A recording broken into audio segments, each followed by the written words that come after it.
Hello, good morning to all of you. बीड़ा पाठ की वर्चुअल क्लास में आप सभी का स्वागत है।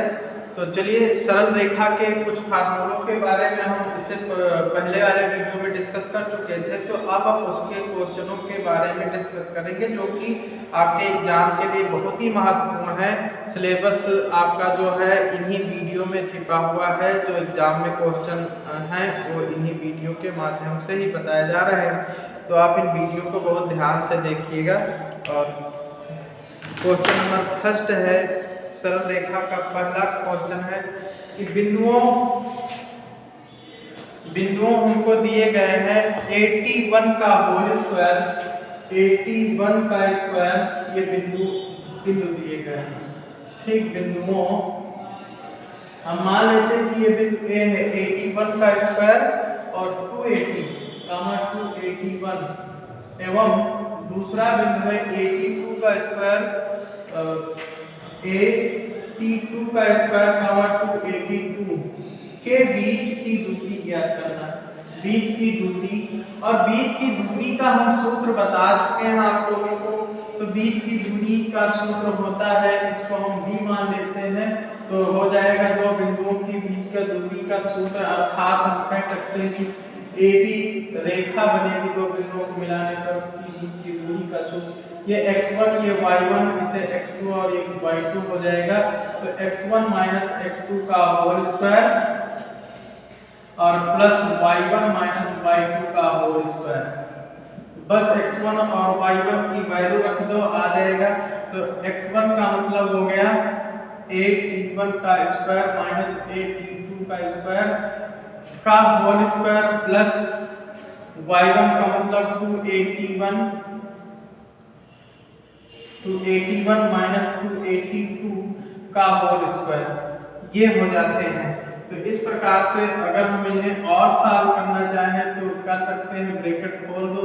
तो यहाँ पे आएगा a स्क्वायर t1 की power 4 plus a square t2 की पावर 4 और minus 2a square t1 square into t2 square और प्लस इधर भी इस पे a माइनस b का होल स्क्वायर लगाएंगे तो आ जाएगा कितना 4a square t1 square plus 4a square t2 square और माइनस 2 टू जा 4, 4 टू जा 8, 8a स्क्वायर t1 t2, ये हो जाएगा।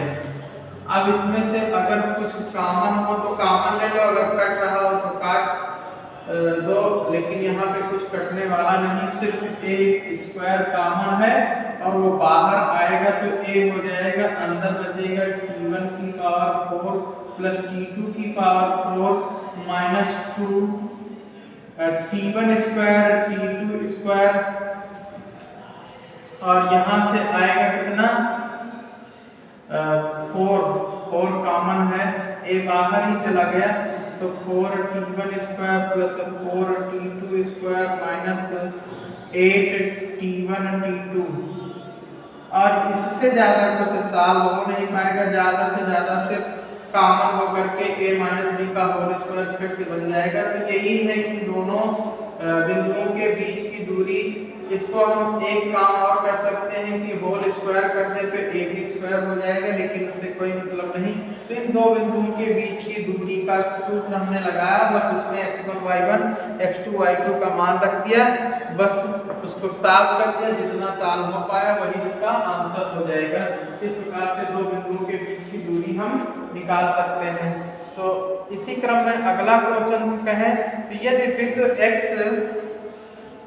अगला क्वेश्चन है यदि बिंदु x कामा y बिंदुओं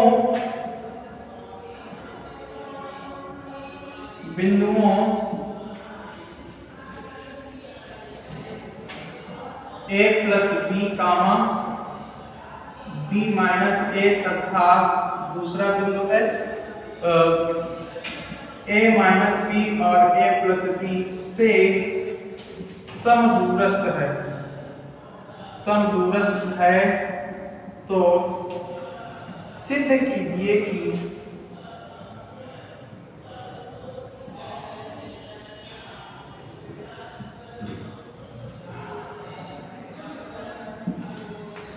सिद्ध करना है कि a minus b a plus b बराबर x माइनस वाई बटे एक्स प्लस वाई, ये हमें सिद्ध करना है। कहने का मतलब है कि ये बिंदु जो x कामा y है, बिंदु इतने और इतने से समदूरस्थ, समदूरस्थ का मतलब एक समान दूरी पर है, तो सिद्ध करना है कि ये संबंध दोनों बिंदु उस बिंदु के साथ देंगे। तो हम जानते हैं कि कह सकते हैं कि एक बिंदु हम a मान लिया और दूसरा बिंदु हमने b मान लिया है, और ये जो a बिंदु है a प्लस b और कामा b माइनस a है, और जो दूसरा बिंदु b है वो है a माइनस b और a प्लस b है। और हम कह दें कि एक बिंदु c है जो कि a से भी बराबर है और इधर b से भी बराबर, अर्थात इन दोनों की दूरियां क्या है, बराबर। समदूरस्थ का मतलब यही होता है x कामा y। तो इस प्रकार से ये सिद्ध करना है, तो समदूरस्थ है अर्थात हम दूरी का सूत्र लगा लेंगे। तो प्रश्नानुसार आप कहेंगे, प्रश्नानुसार AC बराबर हो जाएगा BC। इस प्रकार से हम कह सकते हैं AC बराबर BC का मतलब यही हुआ कि A और C के बीच की दूरी अर्थात हो जाएगा x1 माइनस x2 का whole square plus y1 minus y2 का होल स्क्वायर बराबर ये हो जाएगा, इधर भी वही x1 x2 माइनस x3 का होल स्क्वायर और प्लस y2 माइनस y3 का होल स्क्वायर, ये x1 हो जाएगा और ये y1, ये x2, ये y2 और ये x3 और y3। इस प्रकार से हम कह सकते हैं कि x1 माइनस x2 का मान अगर हम रखेंगे तो हमें देखिए क्या प्राप्त होता है। x1 means a plus b, x2 का मतलब माइनस x का होल स्क्वायर प्लस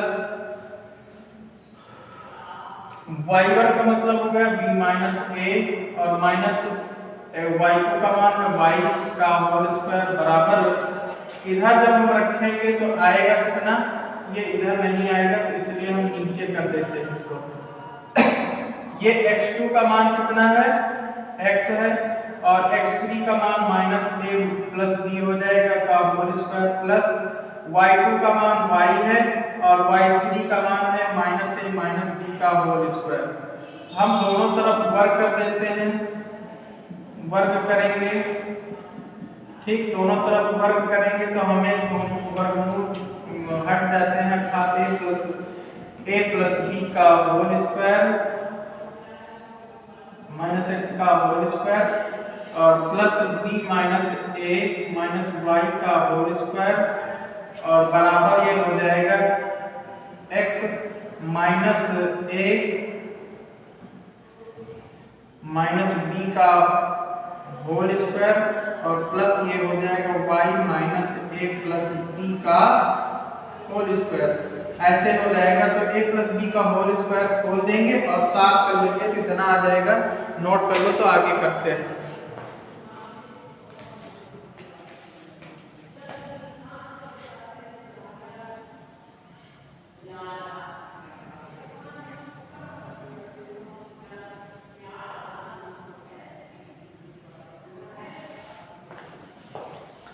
चलिए आगे देखते हैं, इसको सॉल्व करते हैं। जो हमें सिद्ध करना है उसको ध्यान में रखते हुए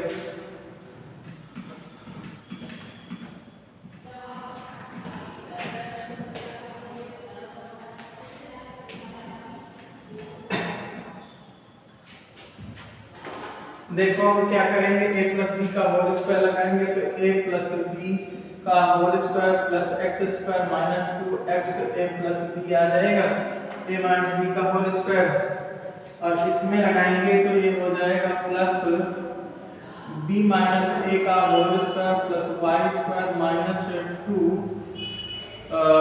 y b माइनस a और बराबर ये हो जाएगा a माइनस बी का होल स्क्वायर, फिर से लगाएंगे तो X square plus a minus B का whole square minus 2x a minus b और प्लस इसका जब करेंगे तो y square plus a plus b का whole square minus 2y a plus b ये हो जाएगा।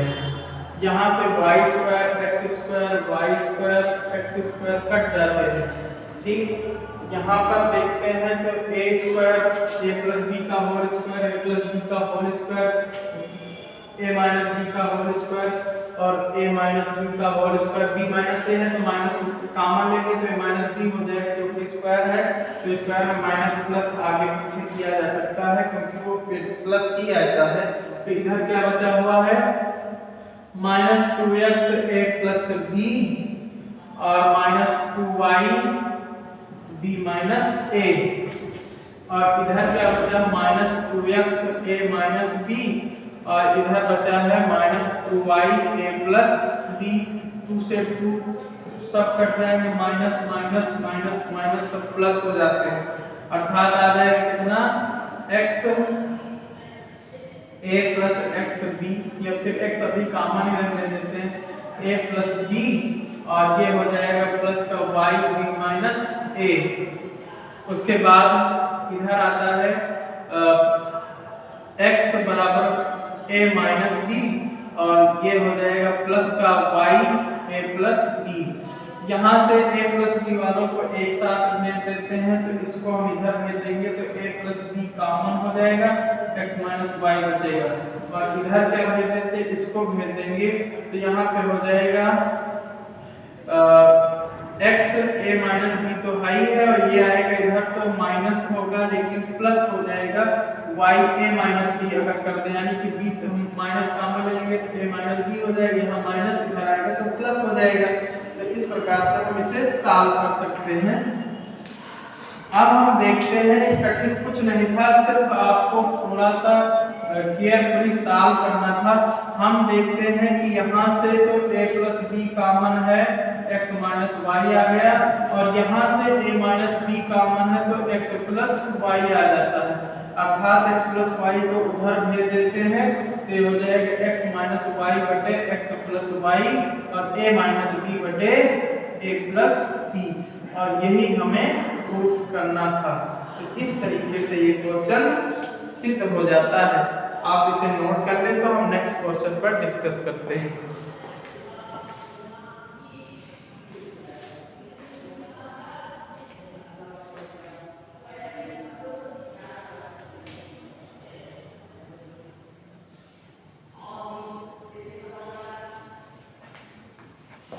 चलिए अगला क्वेश्चन देखते हैं।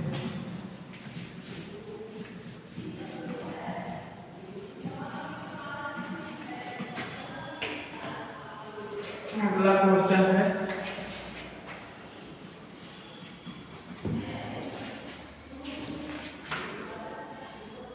उस बिंदु के निर्देशांक ज्ञात कीजिए जो बिंदुओं 6, 3 तथा -4, 5 को मिलाने वाले रेखाखंड को 2:3 के अनुपात में अंतः और बाह्य विभाजित करते हैं। तो हमारे कहने का मतलब है कि बिंदु हमको दिए गए हैं, बिंदु है, तीसरा क्वेश्चन है, बिंदु है 6, 3 एवं -4, 5 से होकर जाने वाली रेखा को 3:2, ये तो है ना, 3:2 के रूप में पहला पॉइंट अंतः विभाजन के लिए, अंतः विभाजन के लिए हम निर्देशांक बता चुके थे, सूत्र आपको लिखवा चुके हैं पिछले टर्म में। तो सूत्र होता है mx1 plus mx2 plus nx1 अपान m प्लस n, और हो जाएगा my2 प्लस ny1 अपान m प्लस n, अर्थात यहाँ पर जो दिया गया है m का है और m अनुपात n में विभाजित है। ये x1 है, ये y1 है, ये x2 है, ये y2 है, और यहाँ पर हम सारे मान रख देंगे तो हमें निर्देशांक पता हो जाएगा। m का मतलब 3, x2 का मतलब हो गया -4 और प्लस n का मतलब 2, x1 का मतलब हो गया 6 बटे 3 प्लस 2 और अगला हो जाएगा m मीन्स 3, y2 का मान है 5 प्लस n मीन्स है 2 और y1 का मान है 3 बटे 3 प्लस 2।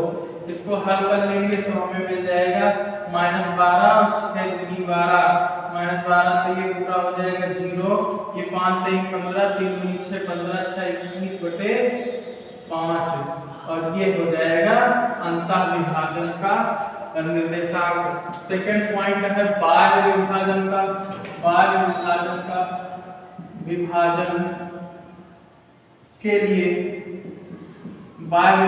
के लिए अगर हम चाहेंगे तो निर्देशांक क्या हो जाएगा। निर्देशांक का सूत्र हम लिखवा चुके हैं m x2 minus n x1 अपान m माइनस n और m y2 minus n y1 अपान m माइनस n। इसी में सारे वैल्यू रख दो, आ जाएगा m का मतलब 3, x2 का मतलब है -4 माइनस n का मतलब है 2 और x1 का मतलब है 6 बटे 3 माइनस 1 2 और ये हो जाएगा m का मतलब 3, y2 का मतलब है 5 और n का मतलब 2 है, y1 का मतलब है 3 बटे 3 माइनस 2। हल कर लो, -12 -24 बटे 1 और ये हो जाएगा 15 में से 6 गया तो 9 बटे 1 अर्थात -24 बटे 9 आ जाएगा। ये बाह्य विभाजन का निर्देशांक है। इस प्रकार से हम क्वेश्चन को सॉल्व कर लेते हैं। आप इसे नोट कर ले तो हम आगे क्वेश्चन बताते हैं।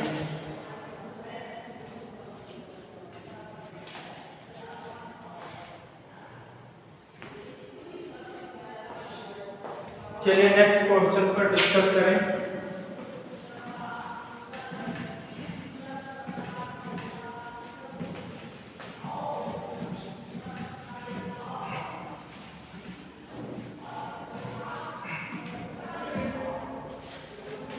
अगला क्वेश्चन है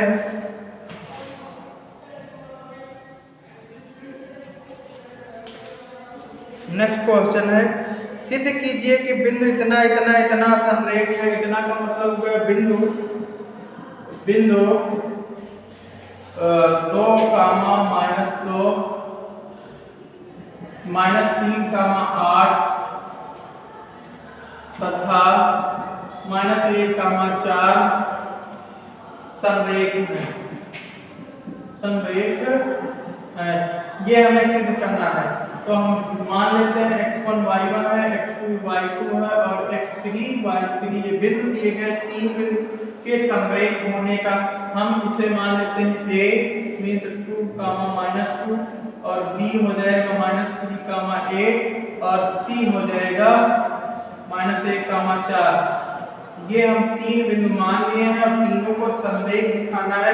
तो संरेख के लिए हमने बहुत सारी कंडीशन बताई है। पहला तो एक सारणी का रूप होता है, दूसरा त्रिभुज के क्षेत्रफल का रूप होता है और तीसरा होता है AB BC AC के बराबर आ जाए या फिर BC प्लस AC AB के बराबर आ जाए। किसी प्रकार से हम इसे सॉल्व कर सकते हैं। तो हमारे पास सबसे बढ़िया तरीका तो सारणी वाला होता है, लेकिन हम दूसरे तरीके से भी कर सकते हैं अर्थात x1 y1 x2 y2 x3 y3 संरेख होंगे। बिंदु दिए गए हैं, संरेख होंगे यदि हम एक सूत्र लगाएंगे means x1 y2 y3 plus x2 y3 y1 plus x3 y1 y2 अगर 0 आ जाता है तो हम कह देंगे कि संरेख होंगे। तो x1 का मान 2 है, y2 का मान आप जानते हैं 8 है, y3 का मान 4 है प्लस x2 का मान है -3 और y3 का मान 4 है, y1 का मान प्लस 2 हो जाएगा। उसके बाद प्लस x3 का मान -1 है और y1 का मान -2 है और y2 का मान है -8, रख दो। ये आ जाएगा 2 और 4, ये प्लस माइनस -3, 4 2 6 और ये हो जाएगा -1 और माइनस का 10। इसे सॉल्व कर लो तो 4 दूनी 8 -6 18 और माइनस प्लस 10 10 8 18 -18 अर्थात 0 आ गया। अतः तीनों बिंदु समरेख होंगे। तो आप इस क्वेश्चन को नोट कर लें, तो हम आगे नेक्स्ट क्वेश्चन पर डिस्कस करते हैं।